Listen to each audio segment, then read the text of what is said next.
எங்கள் தங்கம் படத்திற்கு பணம் வாங்காமல் கருணாநிதி குடும்பத்துக்கு இலவசமாக நடித்து கொடுத்து அவர்கள் வைத்திருந்த 10 லட்சம் ரூபாய் கடனை அடைத்தது புரட்சி தலைவர் எம்ஜிஆர் அவர்கள்தான்.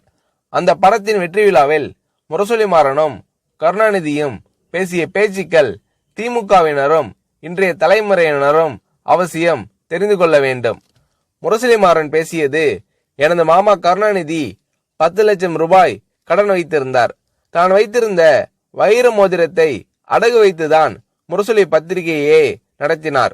எங்கள் தங்கம் படத்திற்கு சம்பளம் எதுவும் வாங்காமல் நடித்து கொடுக்கும்படி புரட்சி தலைவர் எம்ஜிஆர் அவர்களை வேண்டினோம். அவரும் நடித்து கொடுத்து படம் மாபெரும் வெற்றி அடைந்தது. எங்கள் கடனும் தீர்ந்தது.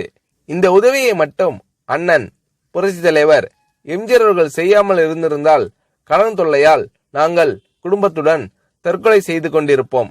புரட்சி தலைவர் எம்ஜிஆர் அவர்கள் செய்த உதவியை என்றென்றும் மறக்க மாட்டோம் என்று கூறினார் முரசொலி மாறன்.